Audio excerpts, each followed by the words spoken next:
So you wouldn't bring, but it's interesting that your first thing was I wouldn't bring that family of 5 back.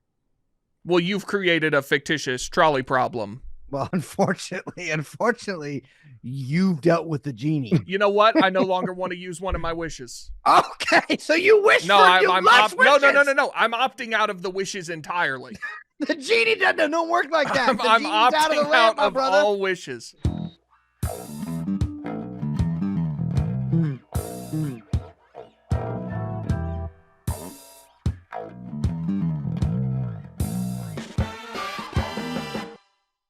The holidays are almost here, and Steven Singer Jewelers has the #1 gift. Everyone knows it's diamond stud earrings, and Steven has the most beautiful, best value, real natural diamond studs anywhere.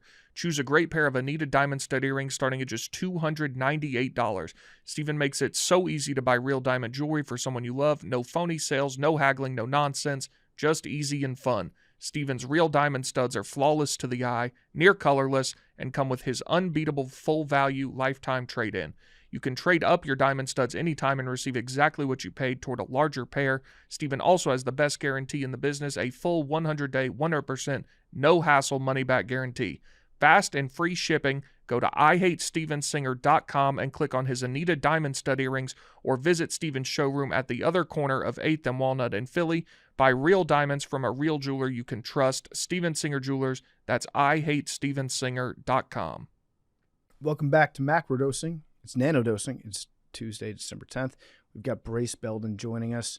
Brace from True Non Podcast. He fought in the Syrian Civil War. In a way, he was with the Kurds, one of the many, many factions. And Syria has been, I guess the regime of Bashar al-Assad has been overthrown. And Brace is going to talk us through it and really, really clear things up, I think. I think we got to the bottom of it. This whiteboard behind us, we fill out throughout the time that Brace is giving us the rundown. So yeah, but before we get to Brace, Big T, would you like to speak on the college football playoff? The rankings came out. It'll be fun. I'm looking forward to it. Penn State got a real good draw. Yeah, no, we should next year we should try losing every big game we play. And backing into the SEC championship game, losing that one, and then we'll get the best draw in the thing. Yeah, it's actually insane how nice their draw is compared to Oregon's. It's incredible. They got to fix, like, just give the buys to the 4 best teams. That seems like common fucking sense. But other than that, like, you're going to have to beat good teams. It is what it is, unless you're Penn State, I guess. But it'll be fun. You feel confident? Yeah, I feel good. Going to the shoe? I would rather be playing at home, but yeah, I mean, they're a broken football team. Will you plant a flag if you win? I won't be there, but if UT wants to do that, I think that'd be great. Mm-hmm. Arian, your thoughts? I don't know, man. They're gonna do whatever they do. I'm just gonna watch. I don't really have an opinion on college sports. Have you watched this running back from Arizona State? Or Boise State? The white dude? Yeah, Scatterbo. Nah, I saw a couple of his highlights. I haven't watched him in any kind of detail. He's an animal. Him and Genty. I haven't. I've just seen highlights of both. I haven't actually watched them. But is he like a prospect? Oh yeah, he'll be. I don't know exactly where he'll be drafted, but yeah, he's gonna play in the NFL for a long time. He's the quintessential, like, you look at him and you're like, that he's a battering ram. I look forward to his career developing. Yeah. But I'm very excited to be in the college football playoff. That's the only thing that matters in the sport now, so you better be in it. You got a chip in the chair. Next week? Yeah, so Notre Dame, Indiana is next Friday night, and then the other 3 games are on Saturday. Do you have anything to say regarding many SEC schools now saying that they will no longer schedule tough out-of-conference opponents? Well, both sides of that conversation are filled with people being willfully ignorant and ignoring So Alabama is like, oh, well, we're never going to schedule anyone hard again because we got left out with a good strength of schedule. And then everybody's like, the games you lost were in conference. Yes, they lost to Oklahoma, Tennessee, and Vanderbilt. Don't lose those games. You'd be in. However, it is also true that given what the College Football Playoff Committee has demonstrated is important to them, you should not schedule difficult non-conference games because they don't serve to benefit you. Right. You happen to win these games this season, the out-of-conference games, but overall, it doesn't really matter if you have the second best strength of schedule in the country or the 55th. Right. If you just win 11 of your games playing Sisters of the Poor, you will be in the college football playoff. So what the part of the schedule that you control, you should make as easy as possible, which is what they're saying. Now, I'm glad Alabama's left out. They lost 3 games. You don't have any gripe whatsoever. But, I mean, what Greg Byrne and them are saying is true. Like, you should look at not scheduling difficult non-conference games. All right, before we get to Brace, anything else we want to talk about? Well, if I thought we were going to have more time. Arian, you got any thoughts on this Jay Z situation? I saw the claim, and these type of things is just best to let it play out. There's no way nobody was there, so I mean, you just never know, and so I tend to just kind of stay out of it until the chips fall. Yeah, I don't know if, like, you know, what's true or not, but, I mean, somebody's going down with all this Diddy stuff. Like, there's no way this guy was doing all this shit, and there's nobody else that was But the one thing I will say about that is anytime if somebody gets accused of something like this, there is no correct way to respond, right? It's like, that's true. If you too aggressive, it's like, oh, what's he hiding? But if you don't say nothing, it's like, why wouldn't you defend yourself? You know, there's going to be detractors on both sides. It's just like, I have no idea. If you're guilty, throw him under, and if you're not, you know, you're not. And so it's just, I don't got no dog in a fight, but I mean, how hard is that to prove? And also, it's a civil case too, right?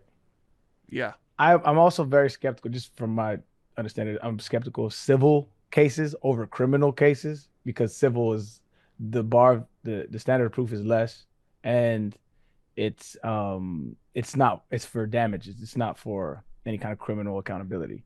So there's no jail time attached with civil cases. So I'm skeptical when claims like this come about and it's just civil, not criminal. It's Tony Busby is the lawyer, right? The Houston guy. Mm-hmm. And was he also representing a bunch of Deshaun Watson's accusers?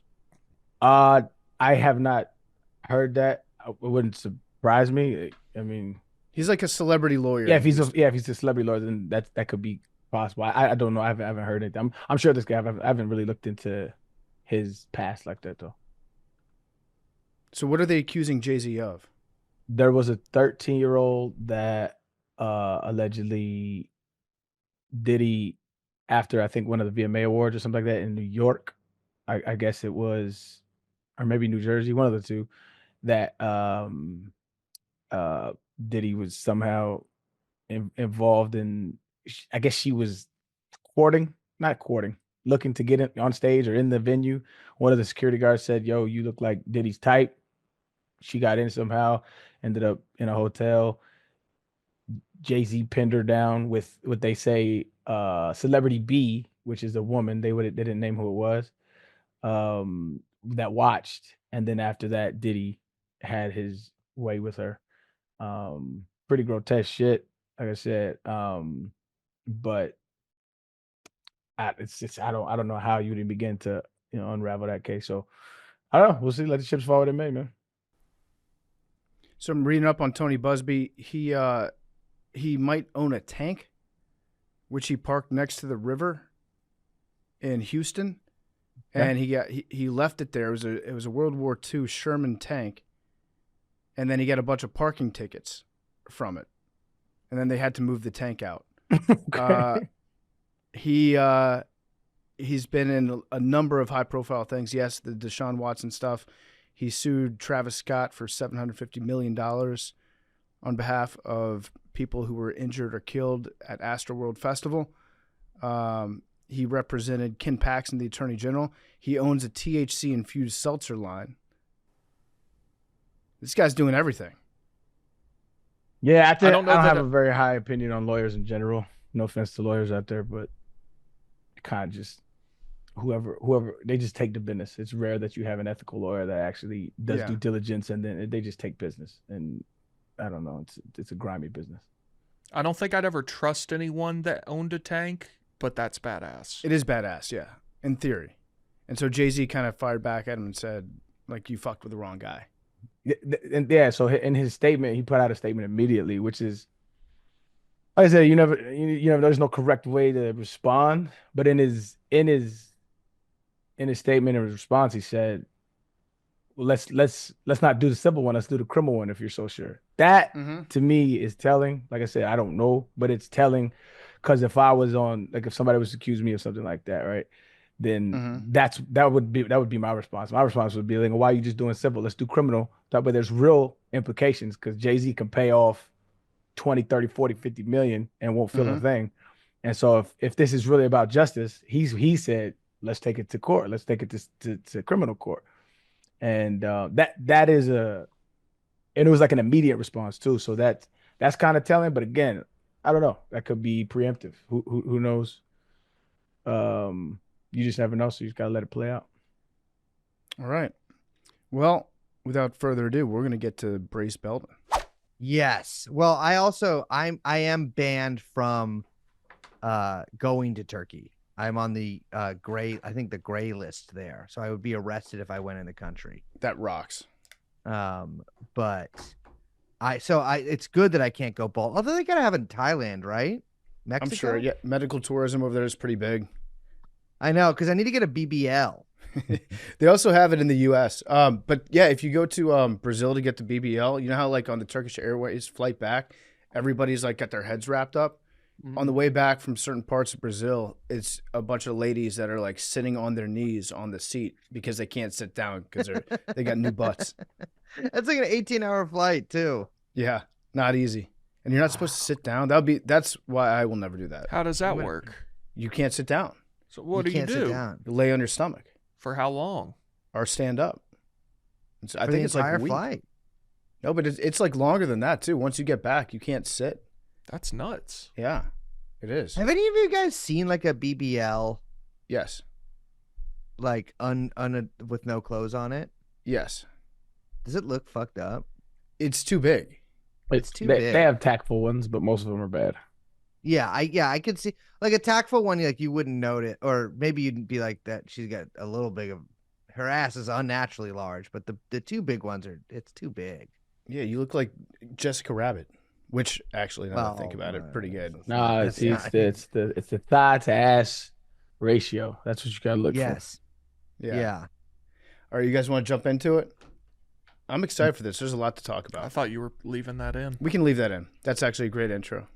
We're back on Macrodosing. It's Tuesday.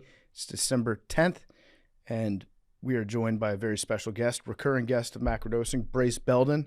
Brace from the True Anon podcast. Brace, veteran of the Syrian Civil War. Can I say congratulations? No. Well, Okay. not to me. Well, Assad's gone. Well, that's not what I was there for. Yeah, you were with the Kurds. No, it's gonna be a tough one. There might need some Lucy sponsorships in the country. Yeah. From now on, although I think being on the terror list, on like basically every terror list, will prevent them. No, the guys who, to put it so from my perspective, the guys who won were guys that I thought I was gonna fight against in 2016 in the west of the country, but then we just went south and fought ISIS instead. Right. So I got a whiteboard here. I was planning on just drawing a diagram of the Syrian Civil War, because the guys that ended up kind of winning, are they low-key Al-Qaeda? I would say that's a fairly accurate low-key Al-Qaeda, I think, is like a way to put it. So like they were Al-Qaeda, and then they said, listen, I did a lot of dumb stuff in my youth. I experimented in my college days. But I've moved on, and I'm no longer an Al-Qaeda guy. But I do hang out with Al-Qaeda guys. I do. There are. I mean, listen, there's gonna be Al-Qaeda guys in there. I will say, Jelani himself in that CNN interview was like, "Listen, a lot of guys were on Al-Qaeda." Yeah, listen. If you grew up in the 2010s, you knew everybody had one Al-Qaeda experience. It's like being goth. Exactly. Yeah. And so, like, he's right to that extent. However, he was a leader in Al-Qaeda, which is, I think, a little different. Right. I can't see the whiteboard. Okay. But Could you see it if it was over here where my hand is? probably, yeah. I think it's like the light is like making it too white. Big T, do you want to do the whiteboard?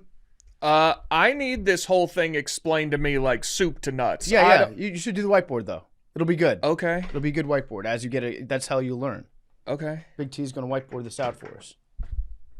All right, so where do we want to start, Brace? What year is an appropriate year to start with this diagram here? Give me those I want markers. to preface this by saying I'm not an expert, and so I might get some stuff wrong here, but I'm going to give a little back of the, and it's been a while, but I'm going to give a little back of the napkin here.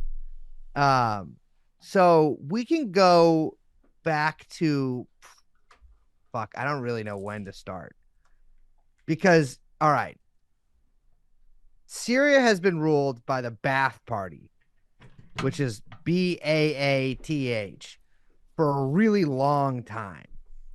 Now there's two Ba'ath parties, or there was multiple Ba'ath parties, but the two that took power was there was a Ba'ath party in Syria, there was a Ba'ath party in Iraq.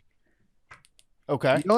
The only things that we really got to pay attention to are like the Syrian one, which had a lot of different leaders, but ended up with Hafez al-Assad. And he was the elder. He was the elder. He was Bashar's dad, a little Nepo baby situation. He was Bashar's dad. So Hafez was in charge of the Ba'ath Party in Syria from like the 70s, I think like 1970 about. And then Saddam Hussein was the leader of the Ba'ath Party in Iraq. Now, we kind of go down through they don't get along. Somehow, they're the only two countries that have guys in this political party, and they don't like each other. In fact, they fight each other a ton. But Saddam Hussein gets taken out in 2003. Iraq goes into chaos. Syria, I can't remember when Hafez dies, but like I think it's early 2000s. He was supposed to like Hafez al-Assad was going to pass it down to like this guy named Basil al-Assad. You don't need to write that down.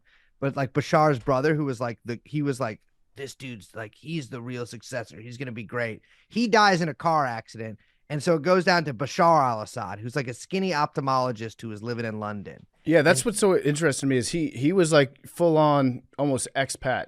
He had like an ophthalmology business in London, Yes. right? Yeah. And then he gets a call being like, your brother died.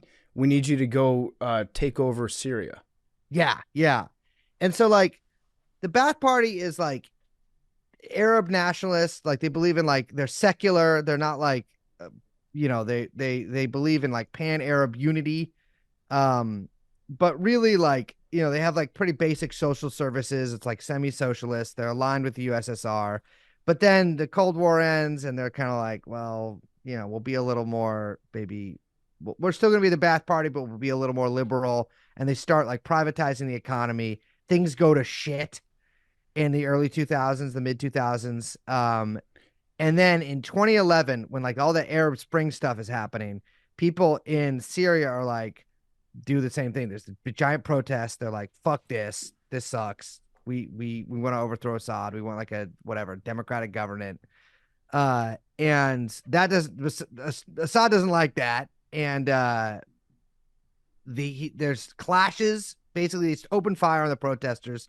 Some of the protesters start firing back. A lot of the terror groups that were like running crazy in Iraq after Saddam Hussein gets taken out, those guys are like, ooh, some shit's going down in Syria. We're going to go down to Syria and start causing havoc ourselves. This is like 2011, 2010.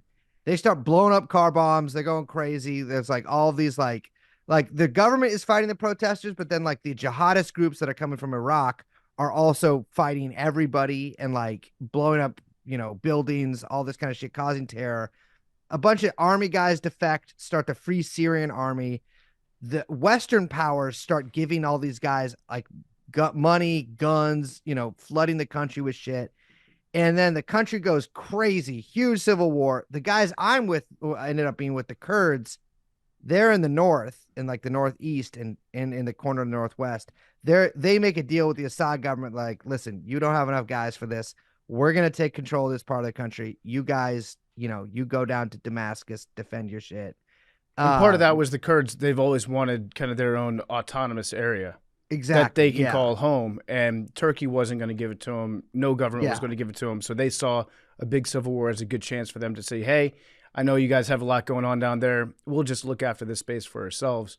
Exactly. And correct me if I'm wrong, but Assad, he's I don't know if secular is the right word for him, but his branch is, what are they, the Alawites? The Alawites, yeah, they're like kind of like I mean, I'm not an expert on this stuff, but they're like an offshoot of the Shiism, the Shia, and so like a lot of guys like ISIS and like really hardcore Islamist guys think of them as like heretics, basically, like they hate them, and they're a minority in Syria, and so like a lot of like the top leadership are Alawites, but like most of the country or a lot of the country is Sunni, and then there's a bunch of Shia guys, and there's a bunch of everybody, and there's Christians and Druze and some Zoroastrians, but like uh there ends up being like a lot of pretty bloody battles until 2015, in which case like the Assad is losing and Russia comes in and bombs the shit out of everybody. Well, not Assad,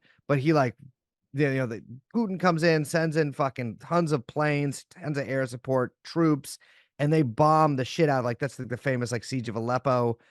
Meanwhile, ISIS comes in and takes over like a third of the country and like has the caliphate, which is like between Iraq and Syria. It's like Mosul, Raqqa, all these like area kind of in the middle. If you look at the two countries as one. And that is a big problem. They push the Kurds back up to the border. The Kurds fight and win. The Turkey makes all these deals with ISIS, and then Turkey really gets involved with the Free Syrian Army because at this point, all those like defected Syrian army troops and stuff, they kind of fall in with like Al Qaeda and all of these different crazy like groups, like super Islamist groups that came to just like fight. And so there's like a hodgepodge of different like Al Qaeda offshoots and like basically groups that are essentially the same as Al Qaeda, but not directly related. And there's this like massive series of battles that basically happened between like 2014 and 2018, where the Syrian government is fighting all of the like rebel groups. The Kurds are fighting ISIS. And eventually there's kind of like this weird stalemate where the Kurds in the Syrian army and Hezbollah and everyone beat ISIS, and the Free Syrian Army beats ISIS. Like everyone starts fighting ISIS because ISIS can't get along with anybody. And then the Turks kind of like take the top northwestern part of the country and like send a bunch of their guys down there. And they're like, all right, send us all of the like Free Syrian Army and the rebels and the jihadists. We'll have them in Idlib here. The Syrian government gets the south. The Kurds get the northeast. And in like the southeast, it's kind of like there's a lot of people. It's like mostly desert. And it has essentially been at a stalemate since 2020. I mean, the Kurds and Turkey have fought, and the U.S. entered in the like siege of Raqqa. Well, a little before, but like they participated in the siege of Raqqa against ISIS, and mostly left, except then left like 800 guys, literally, as Trump said, just guarding an oil field. And then I'm trying to think of what other factions there are.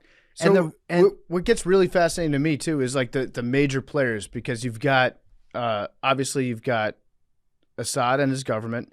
You've got these two Syrian armies in name. Yes.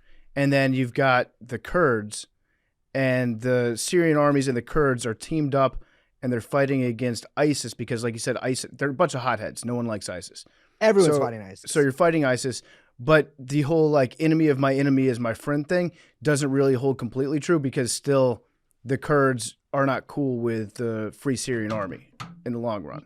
Yeah, well, that's the fucked up thing. So the Syrian Civil War is all about deals. So like you just got to make deals with everybody else. And so everybody deals with everybody. Like some parts of the Free Syrian Army defected from the Free Syrian Army and joined the Kurds. Some part of the Free Syrian Army defected from the Free Syrian Army and joined ISIS. Some parts defected and joined the regular Syrian Army. And then some parts joined the like Turkish backed militants. but yeah, so the major power players are like Russia and Iran. Yeah. We're back in the Syrian government. And The so, U.S., yeah. who's backing the Kurds, which also Russia was, and also in like 2018, 2019, Iran was. And then you have Turkey, which is basically fighting against everybody, but with the like help of the jihadist groups and the Free Syrian Army. Okay, did you get that? That Russia and the United States were both back, and Iran were both backing, all three backing up the Kurds at some point?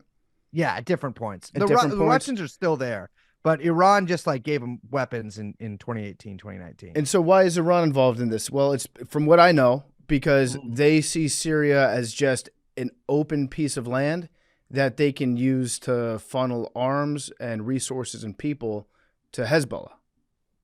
Kind of, yeah. I mean, not an open piece of land. Like they had an alliance with the Syrian government, but like there's two things. One, there's like a Shia minority in Syria that was not doing well against like ISIS was just killing them because they think of them as like, heretics. And then two, yeah, like Syria, like Syria is right next to Lebanon, and so they could basically like they could have kind of a front against Israel there. Which, by the way, Israel is also in on this. They occupy, and since like 1973, part of Syria called the Golan Heights, although I think they were trying to rename it Trump Heights at one point, and which is a technically legally part of Syria, but Israel has occupied it for like the past 50 years. Okay, and so Israel, in their latest campaigns that they're going into Lebanon for, I think that's South Lebanon, right? They're bombing South Lebanon. Yeah, And they've been attacking Hezbollah.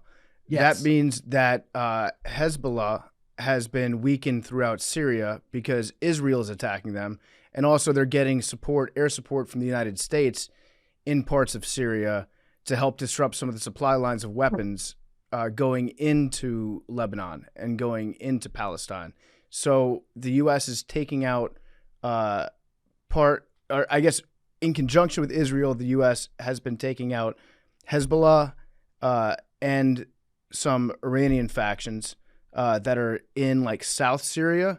Yeah. So like the U.S. air, so like there's like there's like this like part of Syria called Deir ez-Zor, which is like straight up desert mostly, and like kind of it was like where ISIS got backed into, and it got backed into that by the Hezbollah, the Syrian army, Russia, and then in the south, and then in the north, the Syrian Democratic Forces, which is like part of the YPG is a part of the Kurds, and the U.S. And then they basically met at the banks of this river there, and so the U.S. has like attacked some, but like they haven't really attacked like the like supply lines to Hezbollah. They've just attacked like I don't even know if it's actually even Hezbollah. It's like Hezbollah aligned Iraqi units, but like they've attacked like Shia militias there. Yeah. Okay, and then so Assad's homies are like Iran, Hezbollah, yes, Russia. Correct. And we just talked about how Iran and Hezbollah have been taking some L's recently. They've been getting disrupted. They've been getting fucked up. L's. And then Russia has been taking some L's too, because Russia, they have a naval port in Syria that's very valuable to them. So they've been like using that to like fly trading missions and shit, and just have like a base of power in the Middle East that's close to all the oil and close to the Mediterranean. It's good for Russia to have a place there. That's why Putin has been butt buddies with Assad for a long time, because Assad will let him do what he wants. Now Putin has invaded Ukraine, and now they're running thin on troops. They're getting North Korean troops. They're having to take some of their troops that are in Syria and move them out into Ukraine. So now Russia has a smaller footprint in Syria too, which created a huge power vacuum, right? And that's why all those rebel troops from the north were able to essentially just drive down the highway and be like, hey, we just won the war. Crazy. It was like, so I think one thing that we can't discount, right, is that the U.S. put on crazy sanctions against Syria. I mean, they've had them for a while, but I think 2019, the Caesar Act sanctions, where they basically made it illegal to do business in Syria for like anybody. Like they like sanctioned everybody who was doing it, like sanctioned like the entire top of the Syrian economy. And so Syria has like no money, and like it sucks to live there. And the U.S. kind of like took the oil. And so like, and it's not, Syria wasn't like a big oil producing country. It's like but you know, they need it to like drive their own cars. And so it's like slow, like for the past like 5 years, there's been this like stalemate where it's like there hasn't been a lot of fighting between like the Syrian army and like the rebels or anything. They kind of just been where they're at. But the Syrian economy has like cratered. And so I think when like the rebels came out, like you're right, like Russia's they got their own shit going on. They're in like a war, like a real war, Yeah. like where there's like trenches and stuff. And the Hezbollah, I hate to say it because I like Hezbollah. They got pretty fucked up by Israel, and they're busy. You know, they got their own front going on, but like they can't send a bunch of guys up to Syria anymore. And Iran, like you said, they've been taking some L's. Mhm. And so, because I think I'm pretty sure, even Iran hasn't said this, but like I'm pretty sure that the Israelis killed their president. Like their president died in that fucking weird helicopter crash after meeting with Azerbaijan. Like it's Azerbaijan has got their own weird shit going on with Israel. I'm just like, where there's smoke, there's fire. Something happened there. And so kind of everybody's in the worst position. And so it was insane. I mean, there was a 4-year battle for Aleppo. The city was destroyed. And this time they just like the rebels just like walked in and Yeah. they're like, it's our city now. They took over Aleppo. Then they just kind of kept going. They're like, we might as well keep going south. And they just drove, I think that's the M5 highway. I think so. Yeah. They just drove south on the M5 into Damascus. And they're like, I guess we just won the Syrian Civil War. There was like, I think less people died in the past week than died in like a week of just a battle in 2017. It's crazy. But the problem is, listen, nobody's out here saying that Assad is a good guy. Well, some people are, but no, I don't think anyone really thinks that. But the guy that's in charge now, Jelani, he was in ISIS, kind of. How do you kind of be in ISIS? Well, so Actually, Brace, let me back up real quick because with ISIS, my understanding, and probably totally wrong, my understanding of ISIS is like they are just the worst. They're pretty bad. They're just the guys that want to kill everybody that they believe don't appreciate Islam as strictly as they do. And they want to kill them in like the most violent ways. Is that pretty much kill like even those guys? Yeah, but then it just becomes like a race to who can be the more extreme, right? Yeah. Well, yeah. The thing with ISIS is like, you ever meet somebody who like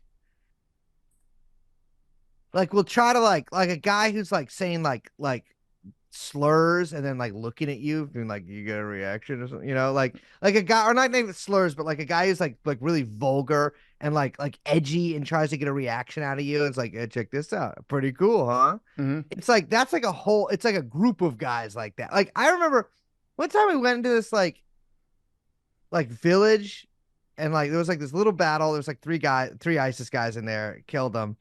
And I go into this room and there was just like a slave cage, and I'm like, this isn't even like the modern way you would keep a slave. Like this is like an old timey slave cage that you got. There's like shackles on the floor and shit. I'm like, this is crazy. Who wants to live like this? Yeah. They were really like they were so like pissed. Like they're like an offshoot of Al Qaeda, who were like, we're going fucking pedal to the metal. And Al Qaeda itself had these weird splits where they're like, they didn't know whether to be like a guerrilla organization that just did terror. They didn't know whether to do that in like one country or all over the world, very famously. And then they kind of like franchised their guys out. They would have like, okay, you can be ISIS in the Philippines. You can be ISIS in Africa. You can be ISIS in Syria. And in Syria is where Al-Jilani goes because he's originally from there. And he has like an ISIS franchise there, or excuse me, an Al-Qaeda franchise there, where it's like, he's kind of got it's called I can't remember what it's called at first, but when I was there it was Jabhat al-Nusra, and we were like, okay, this is Al-Qaeda.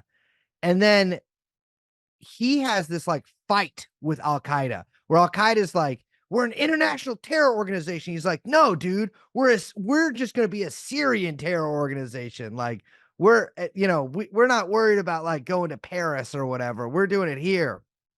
And he gets in a fight with them and he like splits. And he's like, I'm doing my own shit. And then he starts HTS, I mean, I'm mispronouncing this to hell, but Harat Tahrir al-Sham, which is like a more moderate version of Al-Qaeda. But he, in like 2012, he was like Abu Bakr al-Baghdadi, like the ISIS #1 guy. He was like his boy.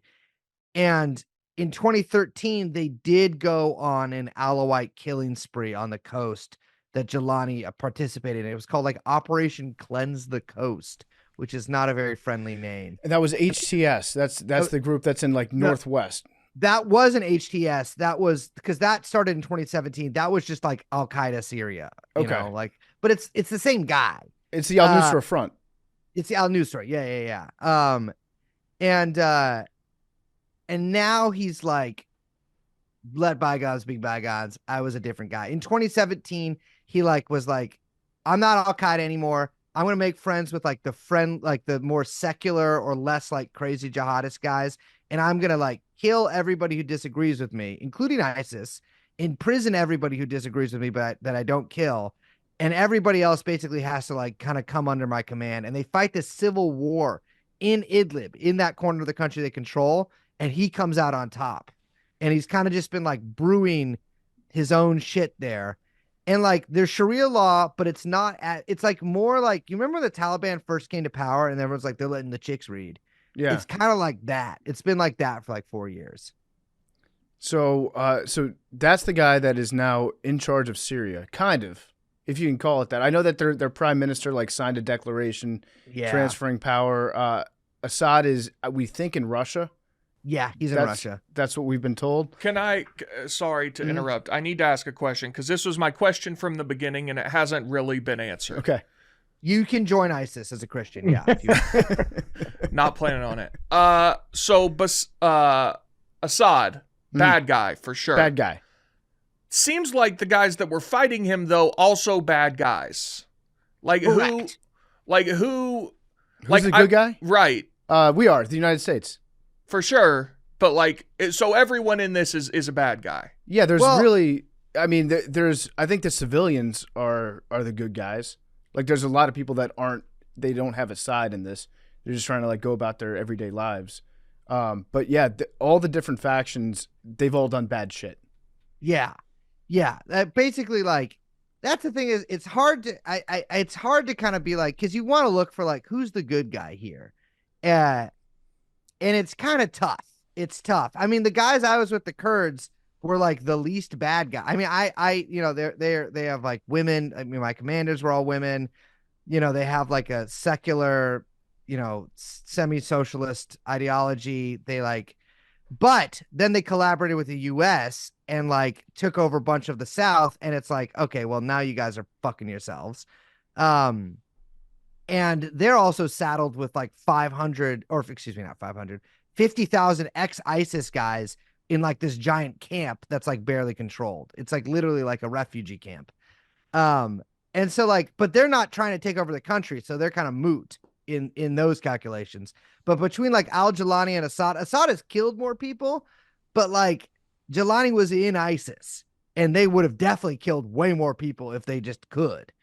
And so it's kind of tough. And also the problem is too, the guy who's now in charge of Syria has a $10 million bounty from the US on his head.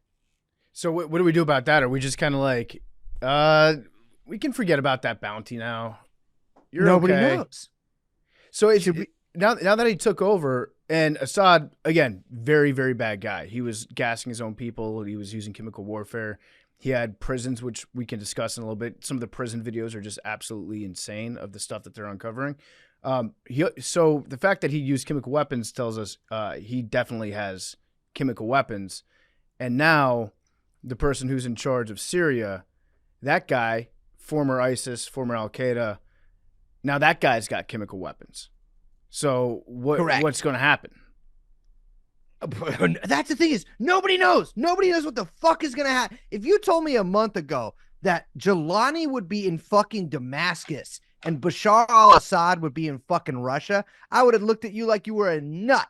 But no, he's in Damascus. And like, it's completely like, I have no idea what the fuck is going to happen because now Turkey is one of the main power players in the country.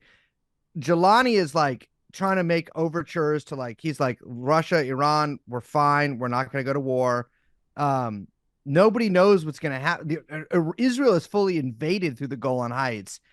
And so I have no idea. I mean, it's, I think that some chemical stockpiles had already been captured by the rebels before, and like nothing happened, although some say that they might have used them too. But I have no idea. Like, it is crazy. I mean, it's like kind of unprecedented. Like, we have Afghanistan, but like Afghanistan is like in Afghanistan. That's kind of far from everything but Pakistan. And so like this is like on the Mediterranean. You know what I mean? Yeah. And so it's kind of unprecedented. And so nobody really knows what the fuck is going to happen. There could be within like a month, a second or just a continuation with new players of the Syrian Civil War, but with like completely different sides.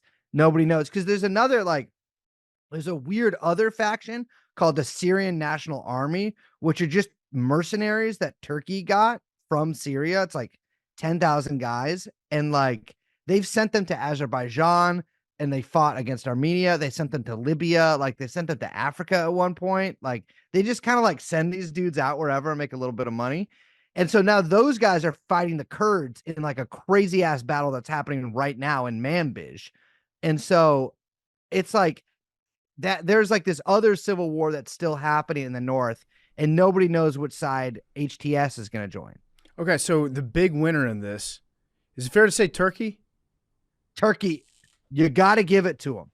Turkey they have changed with the hair transplants and with taking over Syria. Turkey has really changed the outlook on, because people just and the ice cream trick. Oh yeah. I got got by that big time when I was in Qatar. Did you really? Yeah. Oh man, he made me look. He touched it to my nose.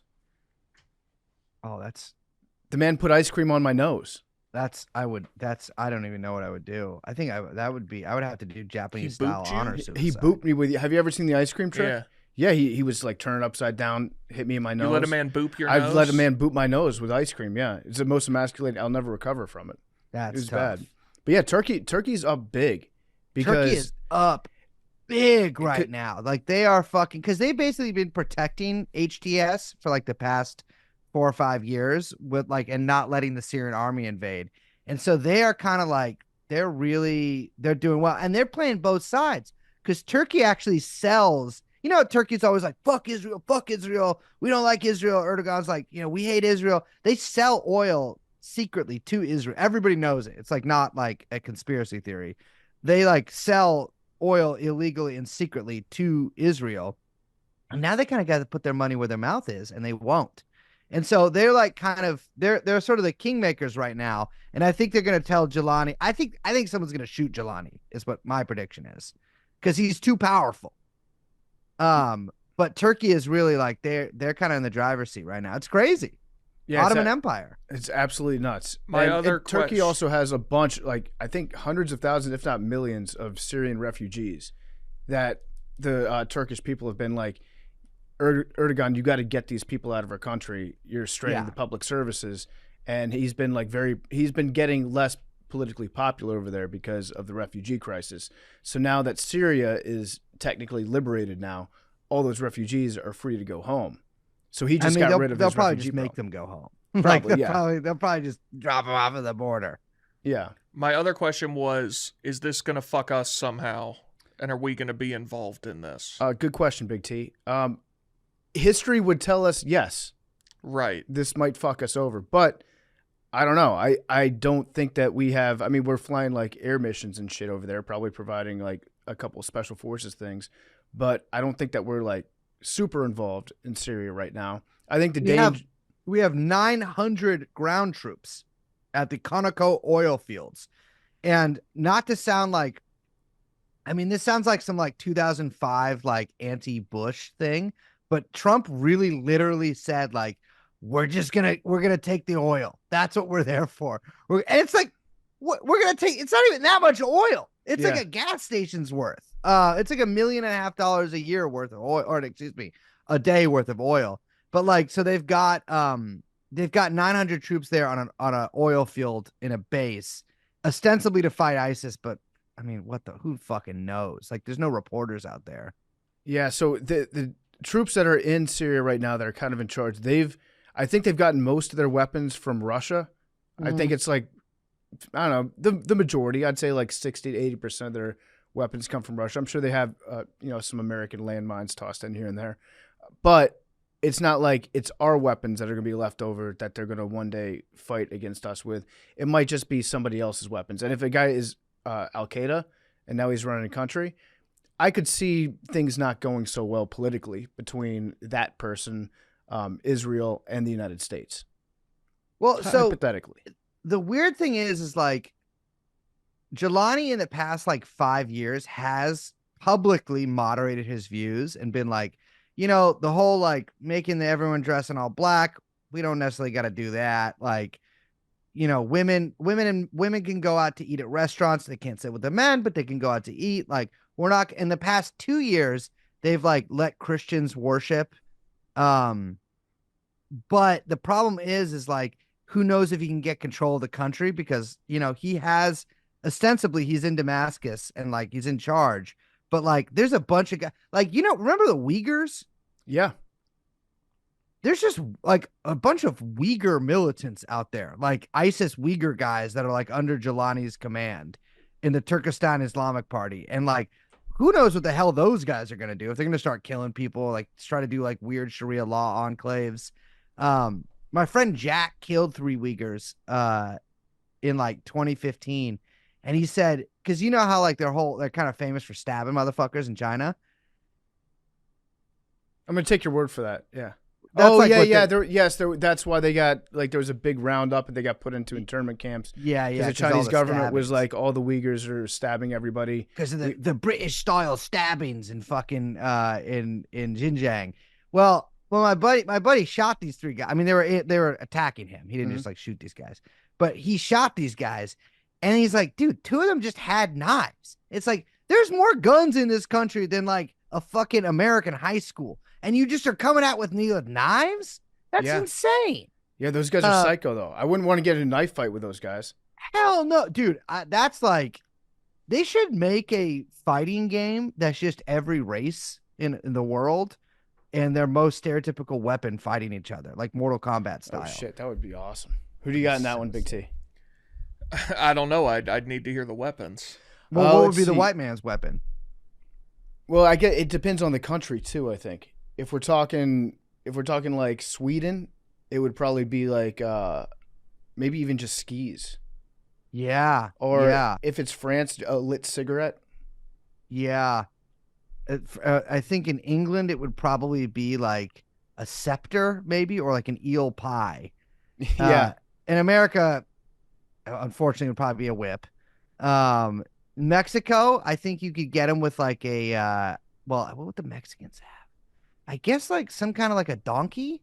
I like Ireland in this fight. You got the shillelagh. The shillelagh. Yeah. The Irish could do it. But the Irish are, they're sort of the Uyghurs of Ireland or of the British Isles. Yeah, no, this is a very confusing situation. But yeah, I think we can all like take one day to say good job on Assad not being there anymore. Yeah, well, I mean, here's the thing. I've never been a big fan. No one's really a big fan of Assad. Well, some people are, but like Assad's kind of been like, people have sort of viewed him. A guy like Assad is like the same like a guy like a Saddam Hussein. It's like you kind of come up with this dumb guy thing where you're like, well, there's like all these different people that hate each other in this country and like might kill each other. So you need like a strong man to like get everyone to not do that. And that works until he can't do that anymore. And then what the fuck is his use? Unfortunately, Bashar al-Assad has got to be one of the worst leaders that I think that you can really point to in recent memory. Every single thing he fucked up on. 2011, opened fire on the protesters and immediately turned it crazy. Almost lost the war until Russia stepped in. And then just like ran this half-assed police state up until now, and what made everyone in the country hate him. And then everyone just gave up. Like when push came to shove, everyone was like, all right, yeah, fuck it. He sucks. We're done. And so it's like the same thing. Like people, it's like how people still miss Saddam because they're like, we had a powerful leader who like kept everyone in line and like, you know, we had like a functioning country, but Assad couldn't do that. So like at the end of the day, you just killed a bunch of people and you couldn't even do the thing that you killed a bunch of people to do, which was like have a functioning country. And so he fucked up, you know, 0 out of 10. And yeah, it's going to be a, I mean, I got to say from a purely objective perspective, respect, because that has got to be the quickest downfall of a dude I've ever seen. I'm surprised he got out. I no, the Russians 100% made a deal with the rebels. Yeah, they were just like, leave our guy. Leave our guy. You know, he let us have the base for a long time. Just let him live in like a dacha outside of Moscow. Like, just he'll go. He's a nice guy once you get to know him. Just trust me. His wife is hot. I know. I saw some of the pictures of them on a plane earlier. She's a good looking lady. She's good, and she's had this cancer for the past couple of years. Maybe that's distracted him. She's a good looking lady. She's former Deutsche Bank employee, and she's British. But someone looted one of his like palaces, and they found a copy of Borat on DVD. And I've always wondered, like, maybe he should get into like letterbox reviews or something like that. I saw the DVD collection. Was that real? It's real, I think. Yeah. Oh, there's some great stuff in there. So after they get him out, his palaces get ransacked. They start looting. That would be fun to take part in the looting. I absolutely loved the scenes of the guys driving through Damascus and Aleppo and just shooting machine guns into the air, celebratory machine gun shots. I wanted to ask you about that, Brace, because I don't think I would personally ever be comfortable with having celebratory machine gun shots all around me during a war. Like, how do you distinguish the celebration firings from the normal battle? Listen, I've never been a gunshot in the air guy when you're excited, because gunshots are scary. But I've never understood. I'm like, if you guys are all shooting in the air, aren't those bullets just gonna fall on? Like, they do fall on people. Like, right. They go up, but then they just like come down really fast and kill people.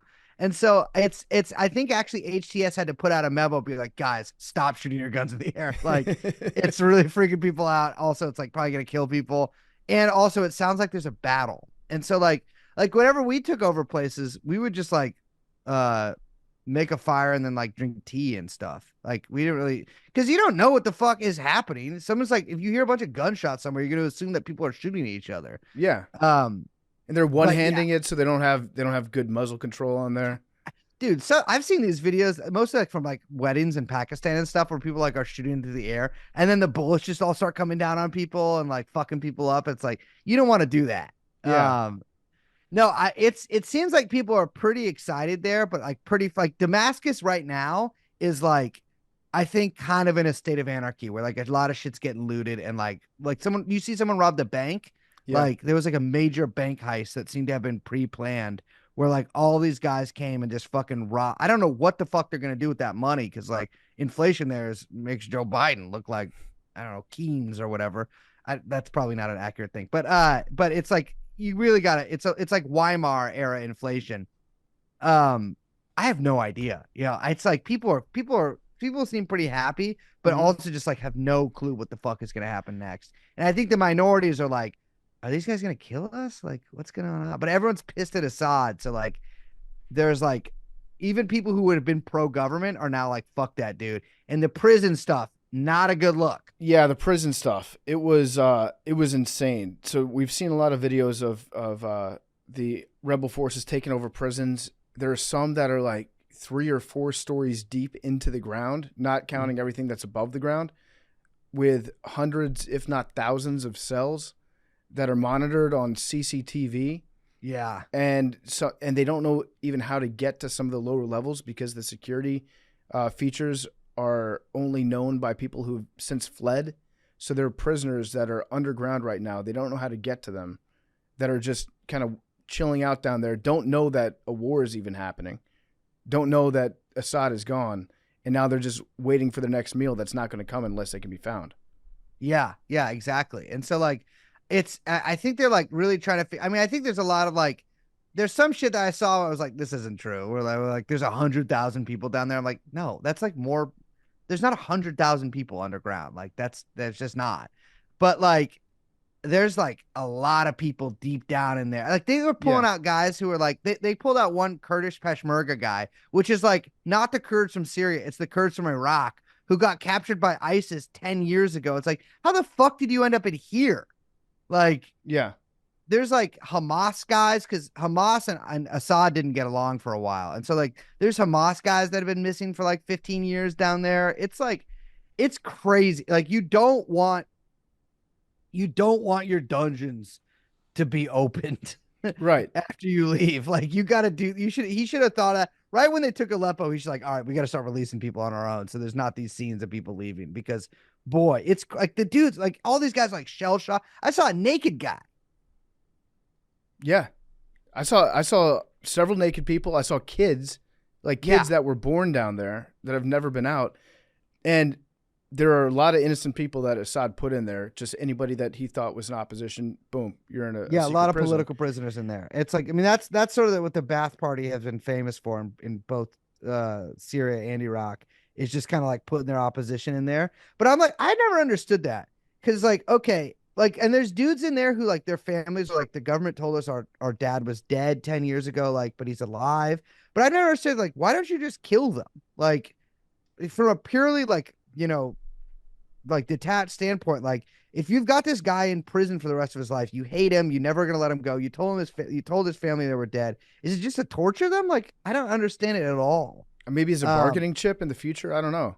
Yeah, well, he didn't use them. Yeah. There's probably also, would it be fair to say there's some bad guys that are in that prison? There's definitely some ISIS guys that they let out. Yeah. Yes. I mean, I think they just let out, this is the problem. I think they've also just let out every single prisoner in Syria.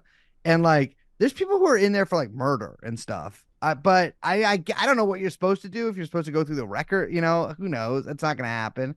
But like, I think they just kind of let every prisoner go. The thing is, like, Jelani also has the same, I mean, not as advanced, but like there's fucked up Al-Qaeda prisons in Idlib that he runs. And so it's like, it's not like this commitment to like, we're letting everybody go. It's about to be a fucking, you know, but a lot of the people are like, people have been in prison there for like decades. Like there was a guy who was in there since like 1980, you know, it almost does boggle the mind. And so good on those guys for getting out. So if you had to put your money on who's going to take over Syria, like fast forward a year from now, oof, handicap this for us. Yeah. We'll get it on DraftKings. We got to get, yeah, no, this has to be one of those poly market or whatever, those like events market ones. Well, no, DraftKings, because it's sponsored, right? Yeah, DraftKings. Yeah, only on DraftKings. Right now I've got, I think I've got the rebel forces from the north. I think they're going to hang on for a year in some shape or form. Me too. I think they're like minus 250, which is odds on favorites. I think so too. I think someone's going to kill Jelani, and you're going to have some like way less capable guy in there. But yeah, I think so too. I think the rebels have it for the next year, but we'll see after that. I hope the CIA has some guy that's just a complete and total fraud that was like born in Syria and hasn't lived there for 45 years. Like the Iraq war guys? Yeah, like he's been in Toronto for the last 40 years. And he's our guy. We're gonna send him back, and he's gonna unite this country. We just need another ophthalmologist in there. Yeah. So I think it's the definition of a clusterfuck. I don't think that I can't think of a bigger clusterfuck in international politics. No, it's going to be, I literally, like, I'm pretty good at being like, all right, well, I think this is going to happen. I think this is going to happen. In this, no idea what's going to happen. So like, I've tried to talk to people, cause I was there in 2016, 2017. Most of the guys I was out there, died. And the rest of them have never used a cell phone in their life, cause they're like sworn cadre or whatever. And so like, they're like, you know, they don't, that's not really their thing. But I've tried to like talk to everyone I know who like knows people. I've talked to people who are pretty involved and like know people in the Syrian government and blah, blah. And everyone's like, nobody knows what the fuck is going to happen. Like nobody knows what's going to happen. I just know that Erdogan is I think there might be some hair transplant BBL clinics opening up in northwestern Syria in the next few months. I do think that Turkey might invade and try to kill the Kurds though. I do think that is like, that's pretty safe bet that that's going to happen. And Trump is about to be president. And who knows? Like, that's the other thing. We have no idea what Trump's going to do. I have an idea what Trump's going to do. What? Well, he also kind of said it, but this kind of goes with what I think he likes to do with most things. Just kind of not do anything really, because that's a lot of work. There's so many players over there, so many different factions. I think it's going to be easier for him to be like, fuck it, let them sort it out. Yeah. He said something like that. But who knows? You know, he like some weird guy that he's friends with could be like, you know what they need is like, we need to like either nuke them or give them $500 billion. What should actually happen is just like the international community should come in and help rebuild the mess that the international community made, which is what is brought Syria to like all of these countries, Saudi Arabia, Qatar, the US, Russia, everybody should go in there and do like a joint massive rebuilding infrastructure project, rebuild the economy. But they're not going to do that even a little bit. And so things are just going to get worse. Mm-hmm. Because they're not going to all work together towards that goal. Hell no. And none of them care. None of them care. Like, the thing is, the reason although half the world's a mess is because half the world is fucking broke as shit. Nobody's got anything. And so it's like, what do? You know, you probably, the Chinese have it. The Chinese go in all these countries like, we're going to build a bridge. We're going to build this and this. People need bridges and highways and factories. But like, and like farms and shit. But like, we're just, who knows what the fuck we're going to do, you know? Whatever country takes the lead in that, if that's the US or if that's Russia, then the other country, Turkey, Turkey, then one of the other countries will be like, well, we can't have Syria becoming a puppet state for Turkey or a puppet state for Russia. So now we need to get in there and fuck stuff up too and fund some opposition groups. Exactly. They need, I need to go back. I think Brace could solve this. I could solve this. I'll be honest. When I was there, I was like sometimes looking around and be like, I can't solve this. This is beyond me. I don't think I can solve this. I believe in you, Brace. Just what if one day you just showed up at the at Assad's old palace and you're like, I'm your new ruler, Brace Belden. I'm your guy. Just listen to me. I was thinking, I was like, I kind of want, I want to go to Lebanon this year, but I was like, maybe I should fucking pop over to Syria, see what's good, because I speak Kurdish, but nobody in America does. But I was like, so I never get to use it. And so I was like, well, maybe I could go there and, you know, be a little diplomatic. The only thing I used to be able to speak a little bit of Arabic, but I can't remember most of it anymore. Well, okay. That's a pretty good recap. Big T, what'd you learn today? Everyone in Syria is varying degrees of bad.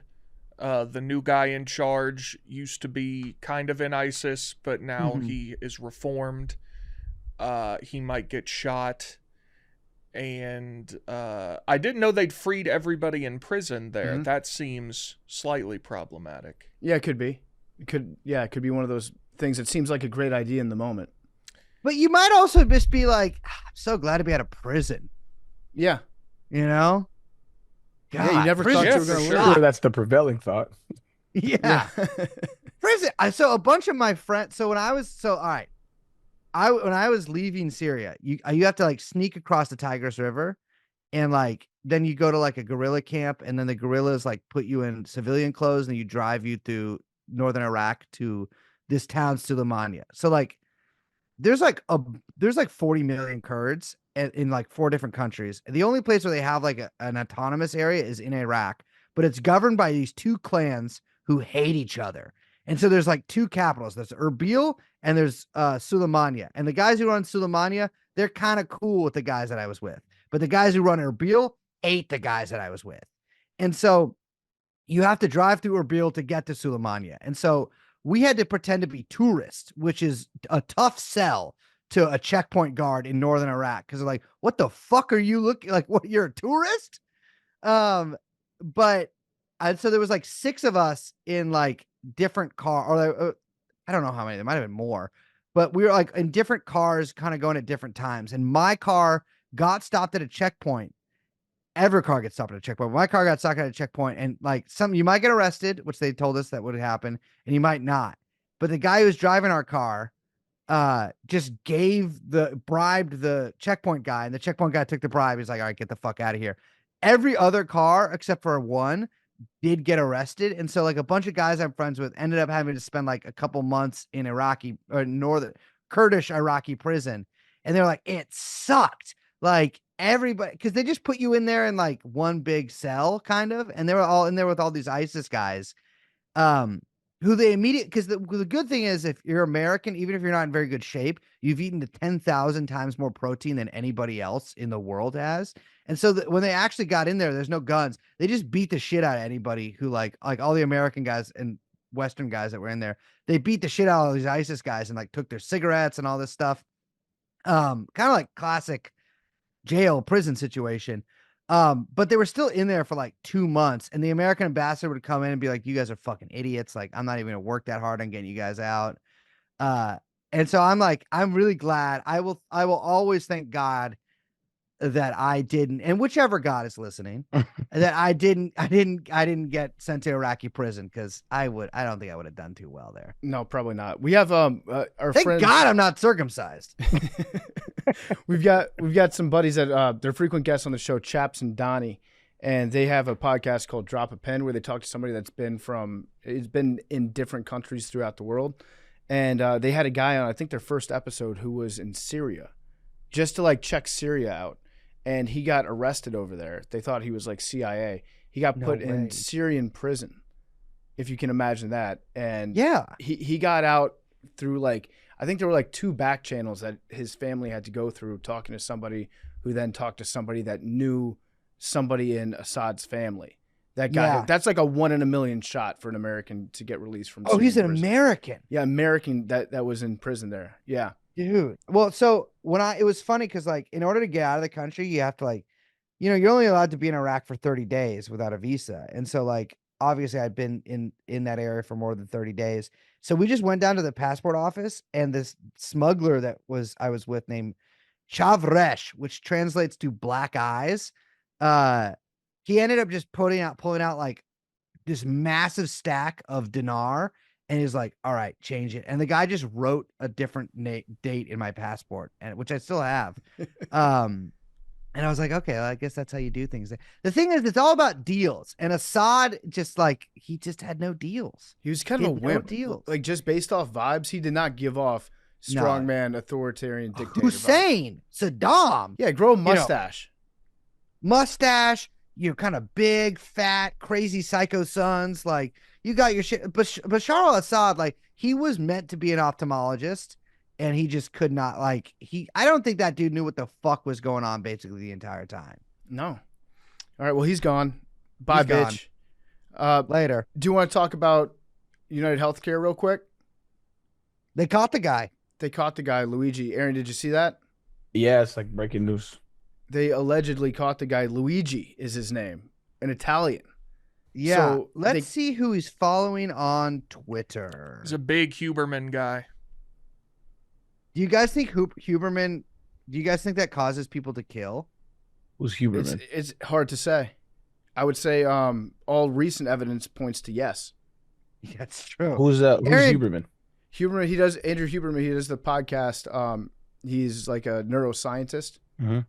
He does a podcast about like just brain health and biohacking and being a man. He follows Snowden, AOC, Sam Altman, Jonathan Haidt, Patrick Bet-David, RFK, Brett Weinstein.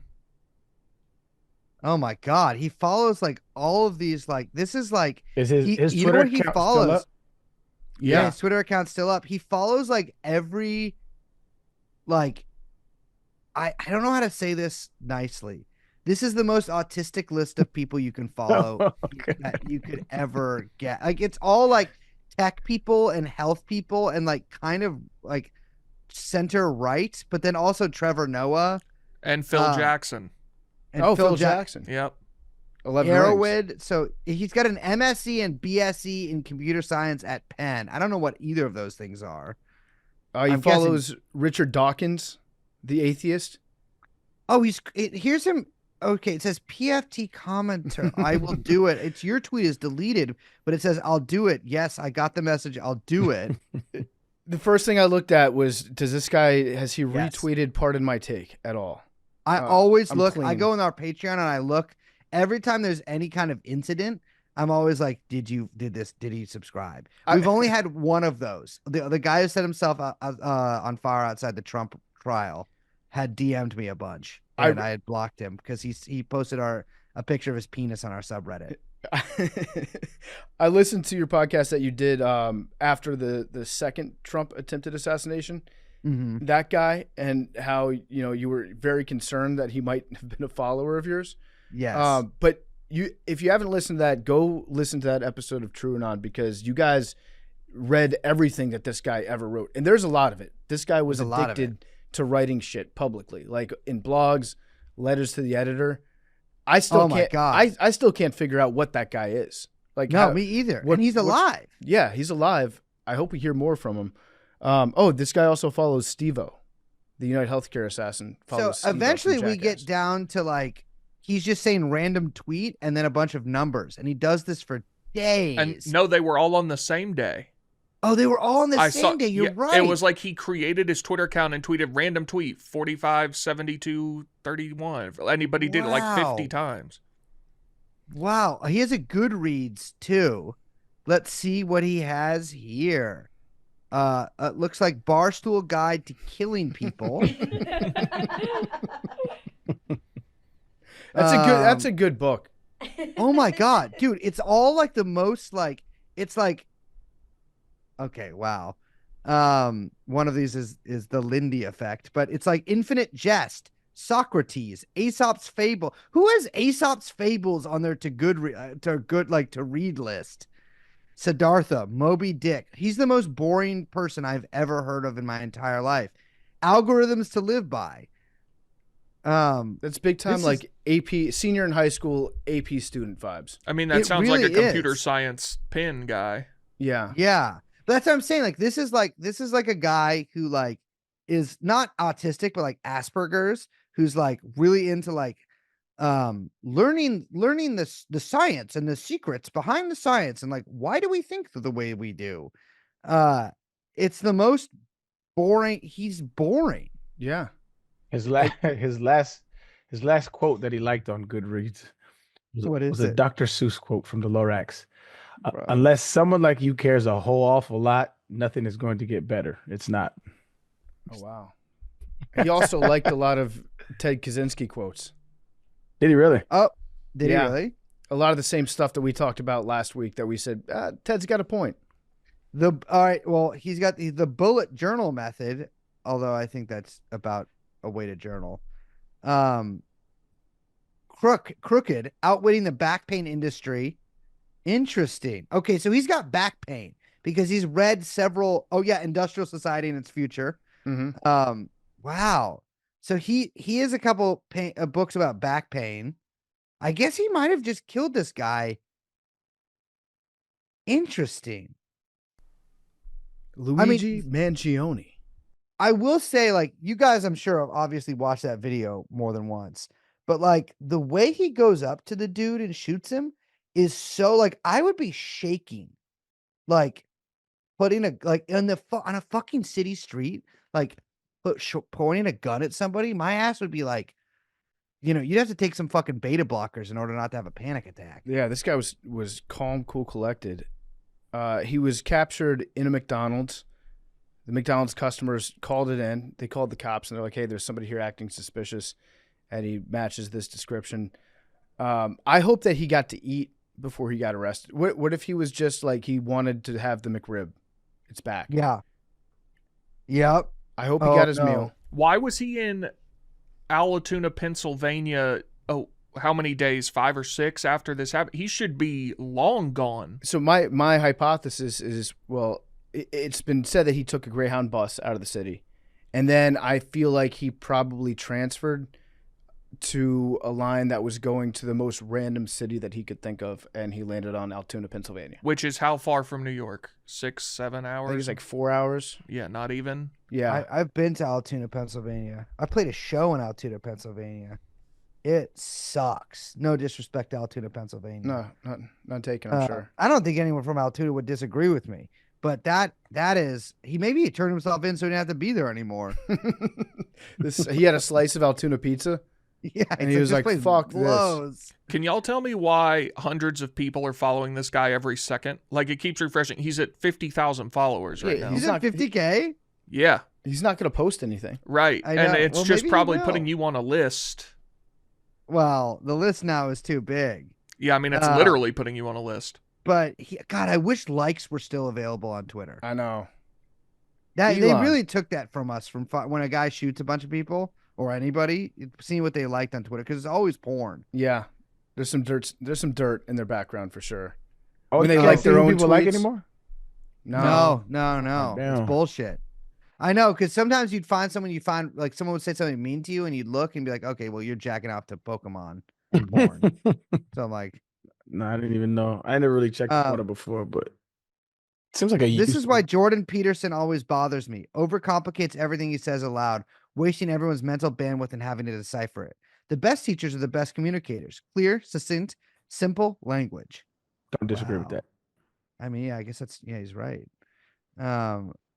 Wow. I mean, did you see that a bunch of CEOs are now getting executive protection?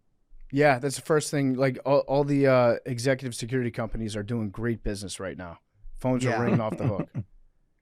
And it's probably so easy because you just really have to sit in an SUV. Like if anyone actually really wants to shoot the guy, they're gonna shoot him. So you just like kind of sit in an SUV with the gun next to like some guy who's on his cell phone. It seems like an amazing job. Yeah, we've got some security people here at Barstool for when we go on road trips.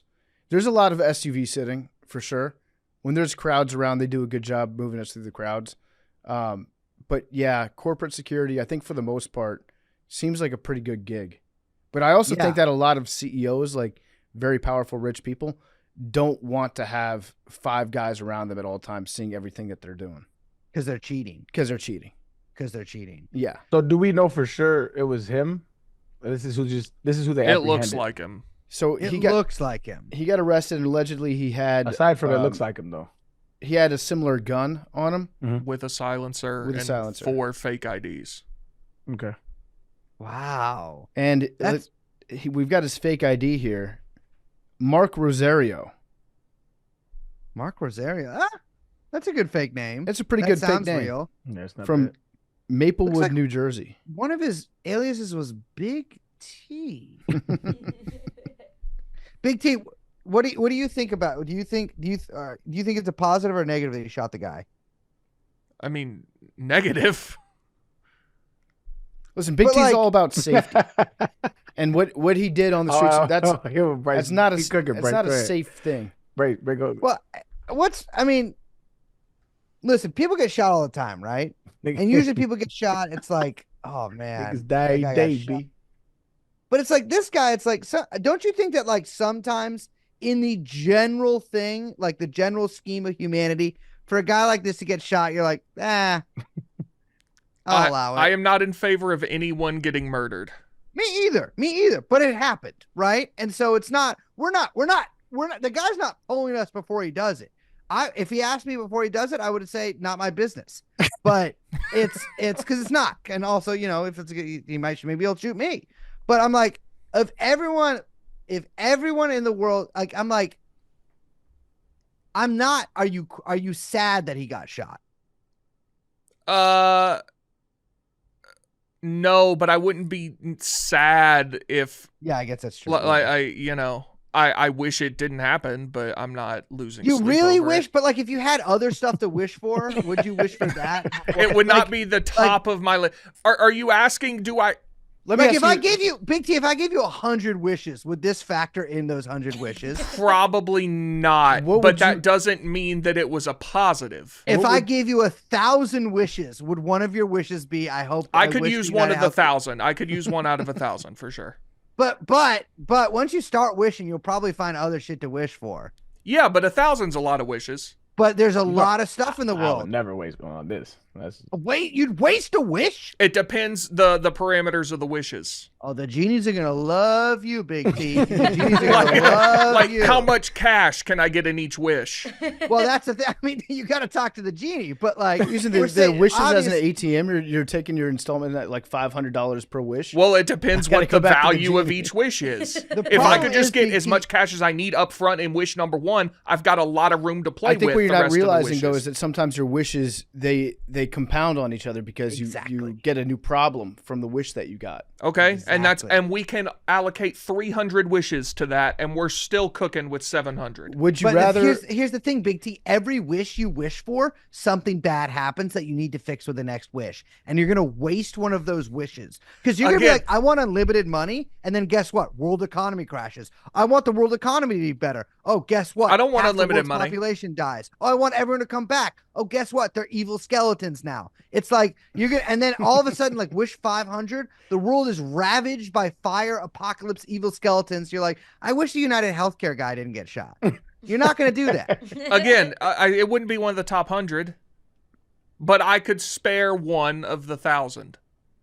You'd spare. And what would you wish for? Surely not healthcare for people. In relation to this situation or the other wishes? Would you wish? Say I'm a genie right now, and I'm like, Big T, we're on wish 600. Do you want to do it? Say the wish to me.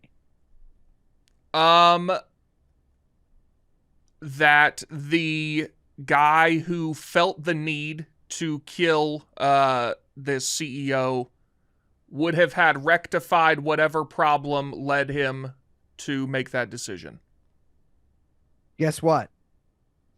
Healthcare CEO just did a bunch of sniz and drank a bunch of fucking Goldschlager and ran over a family of 5. Okay. Bring that. What's your next wish? So we've gotten all the Tennessee national titles out of the way. Yeah, I was going to Oh, ask, yeah. does that come first before bringing this guy back? 1,000%. Okay, all right. Yeah.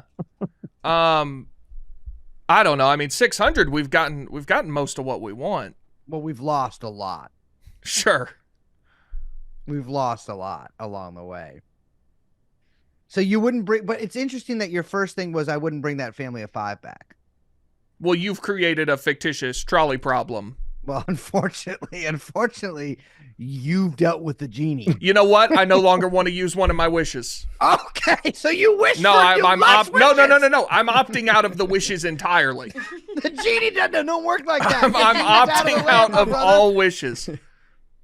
What would happen? Like, what is a genie to do then if you rub it and he's like, "What's up with the wish?" and you're like, What's up with it? "I'm chilling. Yeah. I'm good. I'm good. Do your thing." He's just to follow him around until he wishes for something. Yeah, I think he would just keep appearing like, hey man, like, I Sure. gotta do this. It's my job. like every time you step in dog shit, he's like, hey, remember me? It's just a little wish, bro. Couldn't hurt. What could happen? You wish dog shit was off your shoe. What bad thing could happen? No more dogs. Oh. No more, exactly. No more shit. Fuck around. And every time something bad happens to you in your life, you think to yourself, that's the byproduct of one of my wishes. Well, Even if I it would wasn't. save a couple hundred wishes. Obviously, you don't use all 1,000 in one fell swoop. You save some for later. Yeah. You bank some wishes. Yeah. Yeah, I feel like I would keep banking wish. Oh no, I guess I'd live forever because I wish for that. But then you I get feel like I old. would just keep banking wishes. You don't want to live forever I don't want to live on forever, Earth. but I want to. anyway. I would wish for like I want to live for like the next 1,000 years, right? But normal. That's a I wanna- long time. I know, but I mean, so I'd see it, you know? What else am I going to do? Die? There's no way I'm going to heaven, dude. I'm Jewish. We don't even know if we have that. You could wish for Oh, Jewish dude. heaven. Bam. Fuck. Well, that's what then you know what they would do? They would just make Christianity again. That's what they did. Christianity is based on someone being like, I wish we had a heaven. They're like, guess what? We're Now you making a do. new one. All right, well, I look forward to finding out more about Luigi Mangione.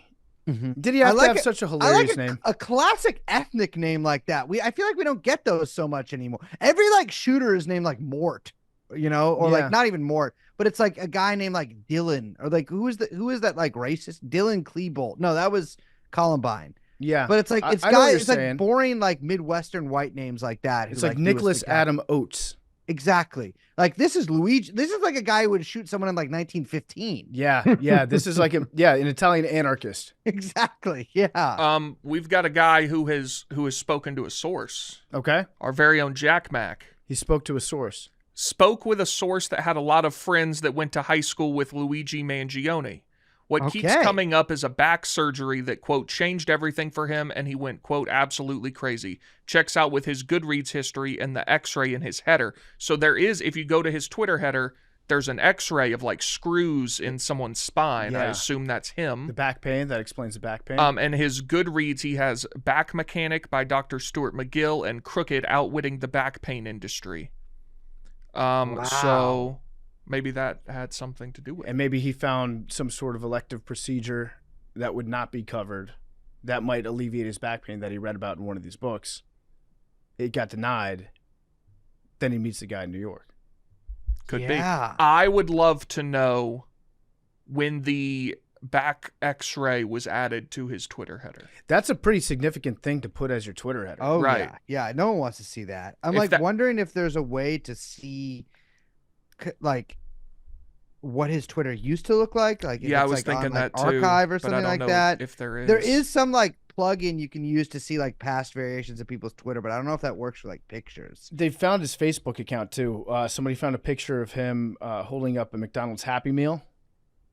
The clues were all there. He just loves McDonald's. There's one of him talking about his fish died. His fish got sucked into the filter. Pain. He says, no, one of my fishes got sucked into the filter. Sad face. Where do y'all stand on having fish as pets? What's it doing for you? It's not really doing a lot. It's just an extra job. You're like one step closer to getting a lizard. Yeah, you can eat them, I guess. But yeah, I mean, I think the fish thing is okay because like they're so stupid that they don't know where they are. Whereas like having a lizard, I'm like, you need to go and be in the desert, right? You know, like you don't want to be here. I would say I thought about, I had fish when I was a kid and I got some rare disease and ate each other. Not rare, but a disease and then ate each other. Yeah, you can use a fish to teach a young child about death though. Damn, this guy's he is good looking. Yeah, Mad Dog McKenzie, what are your thoughts on the attractiveness of Luigi Mangione? That's crazy. No comment. I don't have any thoughts. Joey and Pat are tweeting about him though a lot. They have thoughts. There are a lot of girls on the internet saying a lot of positive things about his looks. I'm sorry. You saying you would not, if he came up to you and was like, hey, like, do you want to go to like Huberman guys? Do you want to go to like an infrared sauna with me tomorrow? Wake up. You want to stay at my house and like wake up at 4:30 a.m. and take a fucking ice bath? And, like, Do you want to cold plunge with me? Let's go ground ourselves. I've actually been taking like a lot of supplements that help with like vasoconstriction, so my erections get very powerful. Because like guys like this are like trying to do stuff like that. Yeah. I've been taking lion's mane. Oh Yeah. I mean, based on what he looks like, I'm sure he was that type of guy. Yes. Continues to be. He's not. I just wonder because he did get very popular with the ladies once the screenshots and the security cams came out. And he had a mask on in that. Like you could really only see his eyes. He was very popular with the ladies. I wonder if he had a chance to enjoy some of the fruits of his temporary fame before he was right. Like, did because I would have gone recognize out him? like, dude, that's me. Like, Yeah. that's me.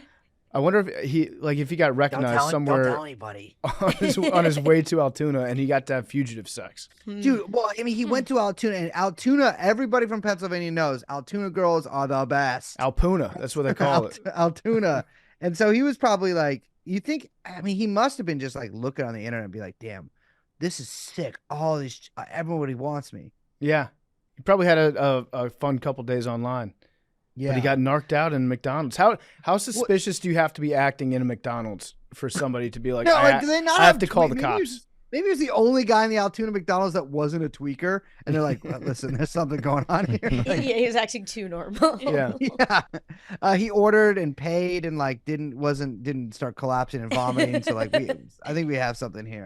Why is he here? Yeah, this guy Italians were on a real hot streak recently. No super famous criminals that come to mind of recent, and then Luigi Mangione. I know. This is really because the Italians have been getting beat the fuck out by the fucking Albanians for the past like 30 years. And now it's like, you got one. Good job.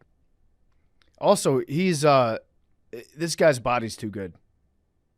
Dude, I know. Have you seen the picture of him without a shirt? Yeah. He's got like an looks good. 8-pack, shaved chest. Gold Shape chain. test is weird. Do you shave? I'm not in good shape. Arian, you're probably the only person in this who's been in good shape. Is it chest shaving? You gotta shave your chest. I've never had a lot of hair on my chest, so the only time I did is like it do get a little around my nipples. You know what I'm saying? Uh-huh. But And it's so, never really a big deal. but the reason people shave their chest is because when they're like pumping iron, your shit will like suck to not have a shaved chest. Why do people shave their chests? I think that's just a stylistic choice. I think people just like to feel smooth, you know. I'll show you. I actually shaved half my chest last week. Like one titty. Yeah, because I had to get an EKG. Oh, that makes sense. Yeah. Really? Yeah, so it was too dense. My growth was too dense, and then I shaved, and I was like, looks kind of cool with no hair. Maybe I'll just take the rest off, but then I don't think I'm going to take the rest off. So you just have half a shaved chest right now? I have half a shaved chest right now. Yeah, Well, like that's a fact. 40-year-old virgin. That's so sick. Thanks, Aaron. That's a very like successful movie. Austin That was Powers reference, famously yeah. had the heart of the hair. Yeah. I have my hair is an arrow that points up to my face. It's like a triangle on my chest with a little It's happy like trail. Lady that goes Blaze on. it's up Take a here. part- Party's Yeah, my up top. eyes are up here. Stop looking at my tits, ladies. Yeah. See, I'm covered in moles, and I basically let those do the work of growing hair. Yeah, that's nice. You get a nice little pattern in that. What is up with that though? Because you know how like sometimes you get a mole and the hair will grow like 3 inches in like a day, and you're Big like, hair. what the fuck is that? Yeah. They should put that for the Turkish hair surgery, so you just have crazy individual long mole hairs coming out the front there, and you can put it back in a rockabilly pompadour. Yeah, we got to harness the power of the mole. Whatever's in there that makes the hair grow faster. What percentage of the Barstool workforce would you say has male pattern baldness? Well, Male. not that high of a percent anymore because we just sent like 10 of them over to Turkey. We still That's have so it. sick. Yeah, They still have it, yeah. they still have it. I'd say it's probably I think the data say 50 to 70% across all the men. So probably roughly around there. Wow. yeah. I'd say a little bit beneath that because we skewed on the younger side here. So most of I'd say the majority of our employees are 30 years old or younger. But brother, it's going to hit them. It doesn't matter if they have it yet or not. I mean, it's a genetic thing. So It's still it's going to hit them, but it just might not have yet. So that means it's in you. Like, so male pattern baldness is a thing that you have. Like, it's not. Yeah. like Yeah. It's like, it unlocks. So did Barstool, the company, send them out there for that? Yeah. So Donnie, our friend, he organized a trip to Turkey. He travels all across the world, and he does like video content overseas. And he had been wanting to take a big trip, like a junket of people over Yeah. to Turkey for a while and document the entire thing. So he brought along like 3 cameras with him and got as many employees as possible to take this trip and just kind of showed the whole process behind it. Let me ask you a question, because I feel like this opened a door. Yeah, And I feel like we got to walk through and get to the next door. let's go. There is a surgeon in Manhattan who performs a procedure that he has patented called the Schaefer width and girth procedure, SWAG. And as far as I know, it is the only penis enlargement procedure commercially available of this type. Would Barstool be willing to sacrifice one of its like many male interns to such a procedure? I think there's some interns that would probably sacrifice themselves for that. I'm telling No, you, no, I've been so curious. How much swag are you picking up from this operation? Well, I've looked. A long time ago, I got a tip that Elon Musk has a robot penis, and I looked into it like crazy. I couldn't find. I talked to one guy who invented a robot penis for himself, but he said the technology is not ready yet. But I did find a penis implant place, or it's not implants. It's like I don't really know how fillers work. Is it like a saline injection or something? It's not saline. It's not saline. It's like, well, I don't know what fillers are made out of, but the Schaefer Clinic on 5th Avenue, and there's a 20 questions with a guy who got it, and it's one of the craziest things I've ever read in my fucking life. It's like with a guy who got his penis girthier from this, and you'd expect him to be like, oh, it's great, it's wonderful, it changed my life. But question 6 is, the first time you had sex with your girthier penis, you didn't tell your partner you had anything done. That's not really a question. It's more of a statement. But he says, that's right. Her initial reaction was, something's different. Why did you do that? I liked it the way it was before. Not exactly the shock and awe reaction I was hoping for, but then we were only casually dating, so it was not really her business what I did with my body. Similarly, if I was dating someone who announced that she wanted to get a breast augmentation, my response would be, I'm happy. I'm happy. So I'm like, this dude, apparently he got it, and his girlfriend was like, why did you do that? That's weird. And so I'm like, I need to get more. I want more honest feedback on what this thing is, because I think it just makes your wiener wider. Yeah, you also can't have, this is a bad like control situation. You just need to evaluate the happiness of your sexual partners before the surgery and the separate sexual partners that you have after the surgery. Yeah. Also, exactly. Let's be honest, these surgeries, I think for the most part, I'm not talking about like the extremes where if you're born with a micro penis, this would probably be very valuable for you. Very valuable. But if you fall within the general average norm for a man, this surgery is for you. What is that? It's for you. What's the average? I would say anywhere between, and I mean like general average. I would say if you lie somewhere between 4.5 to 7.5 inches in that span. It's pretty wide range. Yeah, it's a pretty wide range. I'm gonna Google it. That's a total guess. There's all different kinds of people. Well, here's the thing, Arian. You're gonna Google this, and you're gonna find out that the global penis average. You have Googled this before. Of course, I've Googled it. It's 3.5 inches, but it's thrown off. It's thrown off because, well, different. Yeah, I want to get into eugenics, race science here. Different. It's different in different parts of the world. Yeah. Arian is pro-eugenics, isn't he? Yeah, Arian's pro-eugenics. Well, okay, well, then perfect. There's some caveat there. But it's gay to breed for bigger penises. Okay, hold on. Unpack that. No pun intended. I mean, I'm just saying, if you're like the eugenics like master, and you're like, we need to make everybody. It's like, I don't know. I guess he's like Serbian in my. That sounds like the chosen race. We need to make everybody perfect through breeding. And you're like, but we need a bigger dick. Like all of your lab assistants are like, why do we need a bigger dick, doctor? Like, what if he's super pro woman? He just wants to have his women be, entertained and fulfilled sexually. But then you have Brace Belden, the lab assistant, going and be like, actually, doctor, women say if it's too big, it hurts a lot, and actually we should breed for a more modest penis that doesn't overwhelm them. That is true. Because he's more sensitive. Look at like 7. We should breed men who are more emotionally in tune with what their lover would like. If you read the top like penis length by country like charts, you'll see that Ecuador is by far the largest. And then if you actually read why, it's because it's self-reported.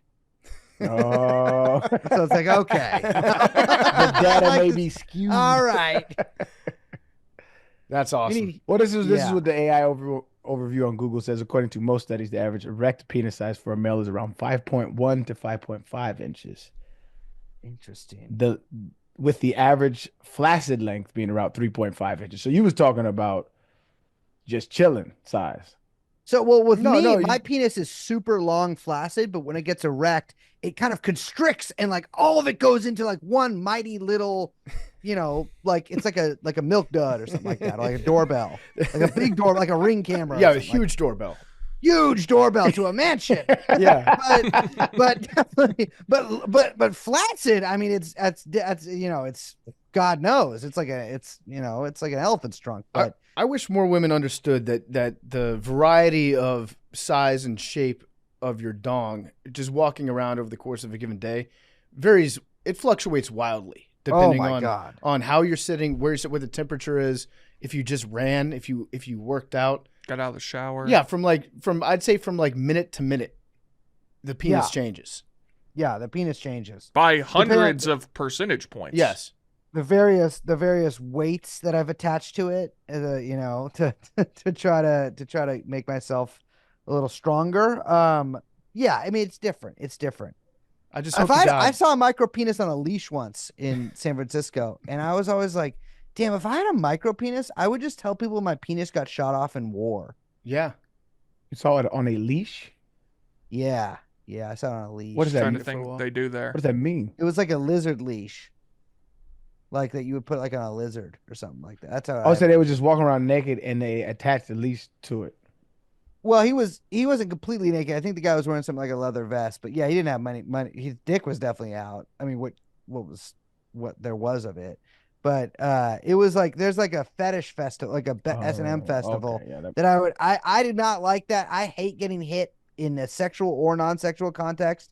I don't like getting punched. I don't like getting whipped or anything like that.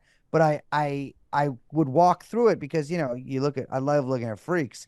And I saw that, I was like, wow, that's crazy. That's I guess it's good that he liked the leash stuff because I'm like, what else are you gonna do with that thing? He probably had it on his leash like a dog that was like a little too friendly.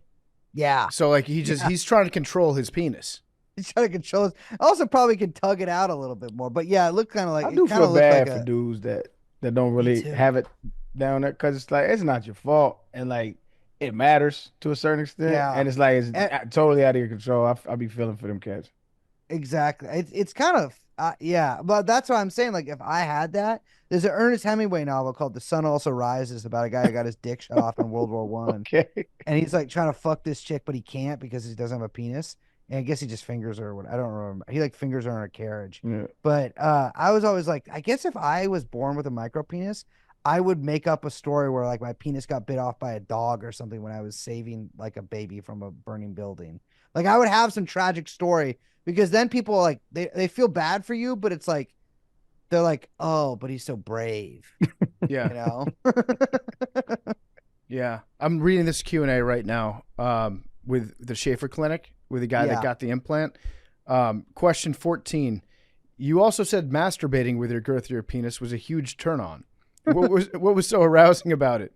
I'll never forget that initial milking session. What? I may have even said out loud, my fingers don't fit around it anymore. I was floored. That's too big. That's too big. That's Icarus style. That's an Icarus penis right there. Yeah, he flew too close. Because you're gonna whip that thing out, and someone's going, I can't do that. You know? You gotta find somebody that likes that for sure. Yeah.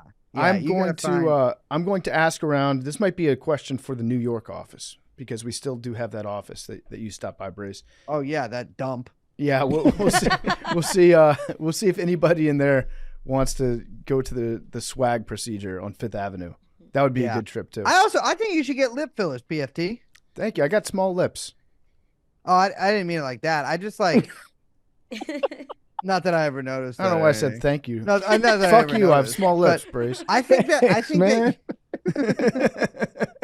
but I think it would be funny. I think it'd be a good bit if you just got a ton of facial work done, and then got really pissed off if anybody mentioned anything. Yeah, it's like don't dead face me. Like, what are you talking? Yeah. What are you talking about? I've always looked like this. Yeah, this is my body, and you will treat it as such. All right, we got anything else for Brace? Brace, what are your thoughts on the college football playoff?